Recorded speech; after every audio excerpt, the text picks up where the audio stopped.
Hi, I'm Bam Wilson, and this is March 17th's Crime Corner.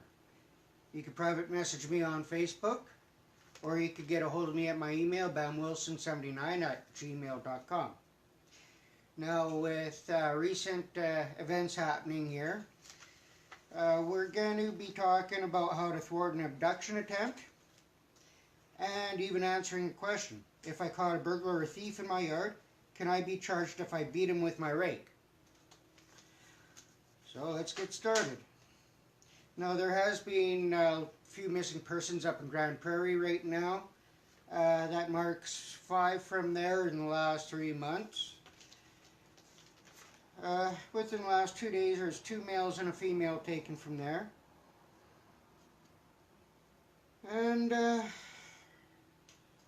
for this week's, due to lack of administrators and time, British Columbia and Saskatchewan pages will be down. If you would like to help out and be proactive in many communities, please private message me. We're looking at different ways on how to be better resourceful on our pages, even if it means making changes to provinces. And we're going to need them for the certain provinces to avoid repetitive posts, among other things. I would like to say sorry for last week's video. We were having technical issues as well as today, but I think we got them thanks to my wife. I think we got them all figured out now. I would like to thank the administrators that I do have now. Keep up the great work, and thank you for everything you have done. Now, to recap, last week's winner of the $10 gift card to Tim Hortons was Cassandra Dash. I have private messaged her, but I'm still waiting for her to come forward to claim her prize. Now, to have a post approved, you have as much information as possible, no swearing, and no license plates. We're going to make that a rule. We can't be submitting license plate because if it's false accusations or, it could destroy somebody's life. Please keep all comments clean, no swearing, no hate speech. Now, if you see anything that should be on the page, please share it with us. If you have a question that you would like me to answer on the show, please send it to me. If you have a tip and don't feel comfortable with the police or Crime Stoppers, you private message me. I will keep you under wraps, under secret. And I've done this for a few people now. Now, there will be a new contest, again, starting today, for the most approved posts. And guess what the prize is? A $10 gift card. Now, this one will run until the 29th of March. The winner will be announced on the March 31st edition of Crime Corner. So good luck. We will not accept repetitive posts, so I'm sorry. First come with the post, first one gets it on there. Now, with the abductions, we got to look at this, people. We got to address this and bring about the awareness. We really do. But they do occur all over the world and for all sorts of reasons. They involve family members, sexual predators, and ransom seekers. Just like that one about that dog last week, how they thought they were going to get ransomed for it. You can make yourself more aware of potentially dangerous situations by paying close attention to your surroundings. If someone attacks and tries to abduct you, do everything you can get away from them. Yell, run, even fight back if you need to. Gouge them in the eyes, grab them by the twist, kick them. If that doesn't work, elbow them. Look up and around while you walk so you aren't distracted. A lot of people always walk around on their cell phones every day. I see this. And people are still driving with cell phones too. Please, people, stop driving on your cell. Many attackers look for individuals who are distracted and not aware of what's happening around them. Avoid staring at your phone while you're walking or on the bus, and instead keep your eyes on the landscape and people around you. This can help you identify any potentially dangerous situations. It's okay to have your phone out or nearby. That could even be helpful if you need to call for help. Just don't use it to the detriment of not knowing what's going on around you. Pay attention to how people are acting, if someone is following or staring at you a lot, and any potential escape routes you could take in case something were to happen. Move away from slow-moving cars that come up alongside you. Even if the person in the car seems kind, confused, or lost, don't step up to an open window. If you can, cut across the street or behind some house to get away from the unknown person who is trying to talk to you. Common rules that would-be abductors use are asking for directions or pretending to be looking for a lost pet. They assume that people, children especially, will take pity on them and want to be helpful. If this car circles back around to you again, try going to a neighbor's house or calling your parents or the police. If you can, take note of the license plate number. You could also turn and walk in the opposite direction if you think a car is following you. If they also turn around, you know where there's a potentially dangerous situation at hand. Be careful, peoples. Walk and park in well-lit areas when you're outdoors at night. If you're out shopping after dark, park as close to the front of the store as you can. And try to get to a parking spot beneath a lamppost. If you're walking somewhere after dark, try to stay in well-lit areas where there are other people around. If you're at a store, you could also ask an employee to escort you to your car. If you carry mace with you, and make sure you know how to use it. If it lies forgotten at the bottom of your bag, it won't help if you're attacked.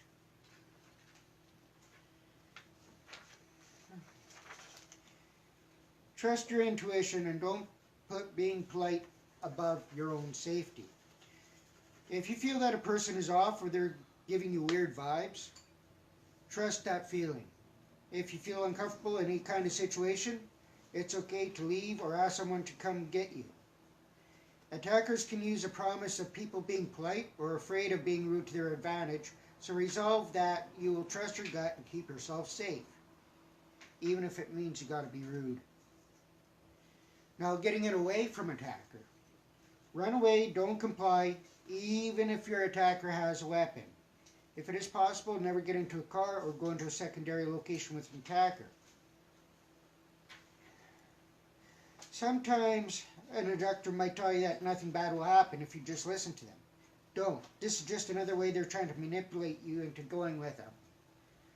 Now, I would rather be shot myself being out in an open area with people around, because I know they're going to be there and trying to save whoever got shot or whatever, calling 911, than just jump into somebody's van at gunpoint.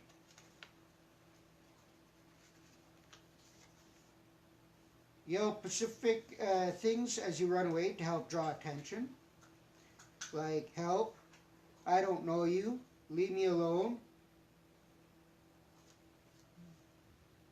Keep yelling until you're safely away from the attacker. And forget about your personal belongings. If someone grabs your purse, backpack, phone, jacket, scarf, or even your shirt, wriggle out of that layer or let that thing go and run. Your gut reaction may be to pull back on that item, but that could actually bring the attacker closer to you. Instead, let it go and take advantage of the few seconds of time it bought you. Hopefully when you let go of that item, it'll cause your attacker to fall back and even fall down.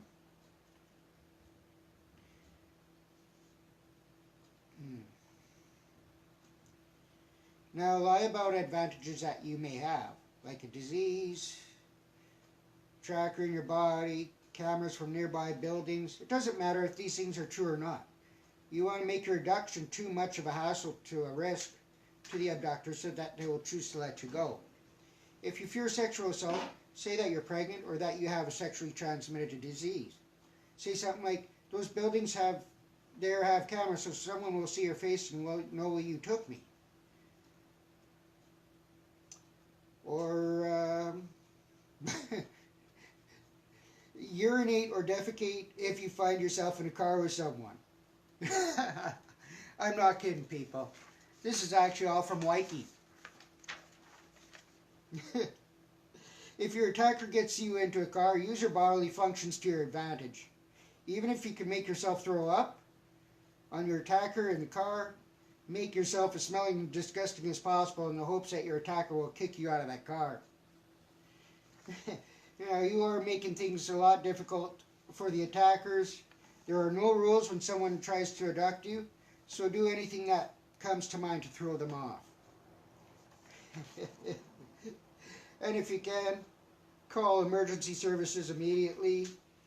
If you have the ability to use a phone, call the police or 911. Don't call or text a friend or family member. Hit 911. Your location can mostly likely be tracked, so keep the call live while you're running, even if you can't talk to the responder.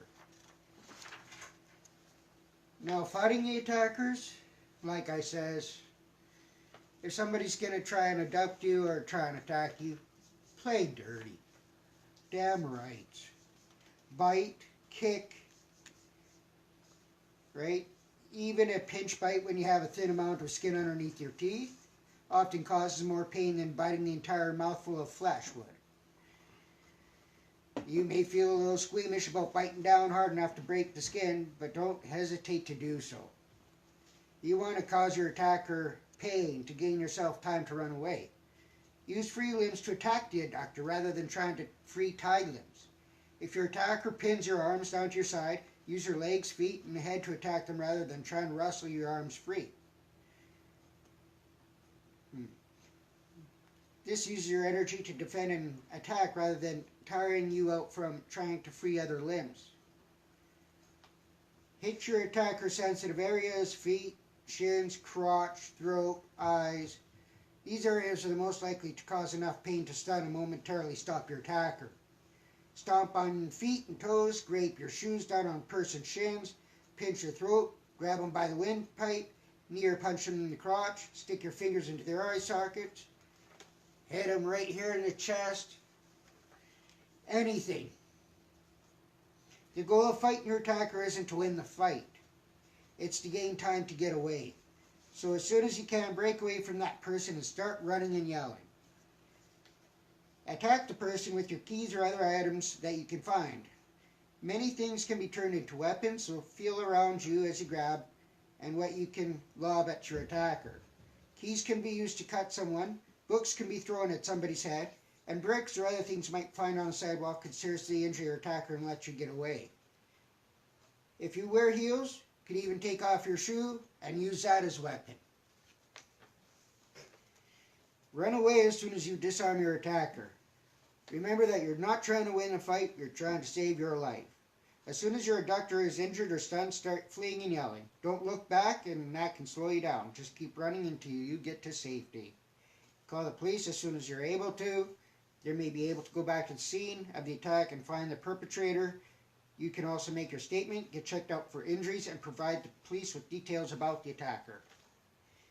Now, questions on this. What do I do if the kidnapper calls more people? Try to escape, but also try to catch any names or details that you can. If there are any other people coming, try to get away by fighting, yelling, any other means before they arrive. If they try to follow you to the house, tell your parents, adult, call 911 if you can. Take note of any physical characteristics that you may see. Make the police report and request that the police drive by during the night. Practice good safety steps at home, like keep windows and doors locked, and install a security system if you don't already have one. Do not let anybody inside. Now, if you feel like you're being stalked, you could also make a police report, and we advise everybody to take self-defense classes. Now, what if you're asleep when you're being kidnapped? As soon as you wake up, start yelling, fighting. You may be disorientated, but as soon as you're aware of something is not being right, start trying to get away. Now, what if the kidnapper claims to be one of my parents and people else around believe them? What should I do? If the people think that the attacker is your parent, just continue insisting that they are not your parent and they are trying to abduct you. If they still don't believe you, start screaming to attract the attention of more people. Someone will believe you and check the situation out. It's a good thing that you bring this up with all your kids, all the youth. Everybody should know this. Now, if the attacker won't give up, you don't give up. Surrendering is a bad idea when you can still escape if you're trying to. Eventually, the attacker will tire, realizing it's not worth it, and quit. Now, if they offer you food or anything to drink, don't. It could be poison or drug, so if you're not very hungry, don't eat it. And I've been looking into different types of drugs because I've been wondering, how do several adults become subdued by attackers or abductors? And GHB, GBL, there are different types of drugs out there. Unfortunately, that is high in Canada, and there are some legal technicalities about those too. If you'd like more information on that, I'll be more than happy to tell you.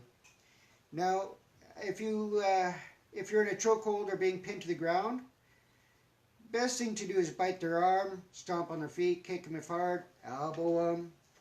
If none of that works, try playing dead. They will most likely think that you're unconscious and loosen their grip on you. Although make sure it looks believable, because doing it too soon won't fool them. If you're pinned to the ground, try flipping them over or fighting back. If you can move your leg, go for a knee to the groin. Now when you run, try and hit the ground with your feet as strong as possible. But you're not just stomping. Kick your feet opposite to the direction you're going. Be as springy as possible. It might seem crazy, but if you use the front part of your feet and skip in the direction you're going, you'll likely then get real fast. Again, invest in mace and alarm wells to keep you all with you at all times, and we advise taking self-defense course. Now, what can I do if I suspect elder abuse? Q&A portions. Now, elder abuse is like other types of family violence. The dynamics of elder abuse are complex. Elder abuse is often impacted by the mental and physical conditions of both the abuser and the victim. These factors interact in ways uniquely dependent on the individuals involved and the situation. Common signs of elder abuse are confusion, depression, anxiety, unexplained injuries, changes in hygiene, seeming fearful around certain people, or fear or worry when talking about money. Criminal Code of Canada sets out a variety of criminal offences that can occur in the context of elder abuse. These can include physical or sexual assault, offences against the right of property such as property theft, forgery, extortion, breach of trust, and fraud. While no one ever expects to be a victim of crime, it is important to know that help is available for the victims of crime. If you have been a victim or think you might have been, your first step is to call the police. They will investigate the crime and refer you to a victim services unit for assistance. Victim services units are staffed with trained, caring people who offer information, assistance, and support to victims during the police investigation and throughout the criminal justice process. Now, common forms of elder abuse include financial, emotional, physical, sexual, neglect, medication, and victims commonly refer more than one type of abuse at the same time. The most frequently identified and reported types of elder abuse in Canada are financial and emotional. Approximately 25% of crimes against seniors are committed by family members, usually a spouse or an adult child. Now, what to do? Leave the situation if you think you're in immediate danger. Confide in someone you can trust. Tell them what is happening. Keep a record. Write down what is happening and keep a daily record. It will help you document the abuse and keep others assisted if you need it. Now, all forms of abuse are wrong. Some forms are illegal. Now, another question I had. The child next door looks like he has more bruises than he should. What can I do? Neglect or child abuse is neglect of any lack of care that causes serious harm to a child's developmental or endangers a child in any way. Failure to meet the child's day-to-day physical needs includes not providing adequate nutrition, clothing, shelter, health care, appropriate supervision, and protection from harm. Emotional neglect does not mean the child's ongoing emotional needs for affection and a sense of belonging. Some signs that a child may be neglected or abused is a child who is continuously hungry, dirty, unsuitably dressed for the weather, a young child who is often left alone or inadequately supervised, a child who is extremely withdrawn, unexplained bruises or injuries, a child who knows or who shows knowledge of sexual matters beyond their age of development, a child who does not want to be at home or runs away from home. Now, if a child does disclose abuse to you, you can listen. Allow the child to relay what happened in his or own words. Do not ask leading questions. Remain calm and neutral. Do not overreact, show horror or anger, and any other reaction that would lead the child to believe the abuse or neglect was his or her fault. Support and acknowledge the child's feelings. Reassure the child and tell the child you believe what they have heard. Comfort the child by saying that it was a good thing for him or her to tell you. Assure that the child you will do something to help. Do not attempt to intervene on your own. Contact your local child and family services or delegated First Nations agency, or call the Child's Abuse Hotline at 800-387-KIDS, or call the police or the RCMP. Now, all reports are confidential and you can remain anonymous. However, you may choose to provide your name and telephone number. In addition, you will need to provide information about how long you have known the child or the family, what your relationship is to the child or family, what your concern is about the children or child, what you have seen or heard, what the child or others have told you, where the child is now, what you have done to support the child, and what supports, formal or informal, are involved with the family. Now, once the report is made, the information provided by the caller will be assessed to determine if the child or family is truly in need of assistance and what supports might be needed to assess their immediate needs. The family may be referred to community supports, receive services and supports in their home, or the child may need to be placed out of the home while supports are being provided. Now, human services may also become involved in emergency situations, including the parents, youth, or child are intoxicated, high, suicidal, or if the child has been abandoned.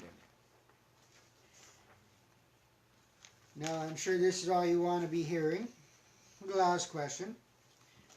Somebody asked me, if I caught a burglar or a thief in my yard, can I be charged if I beat him with my rake? Yes, you can be. Let's say I catch a burglar in my house one night. Do I have the right to detain him until the police arrive? Is this an acceptable citizen's arrest? What if he escapes into my yard or the street and I catch him there? Is that any different? Yes. As a private citizen, you observe a person committing a serious crime, you have the right to use a reasonable amount of force to detain a person for a reasonable period of time until the police arrive.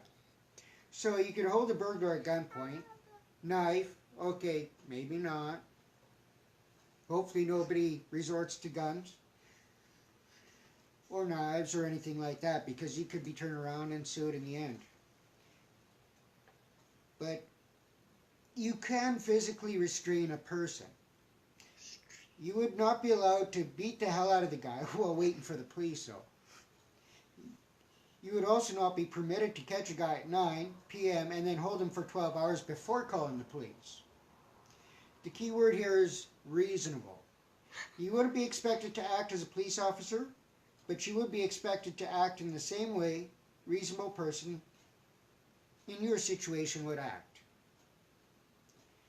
But whatever happens, don't change a crime scene.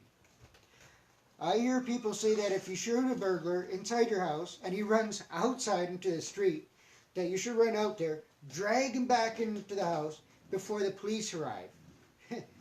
That will get you into trouble.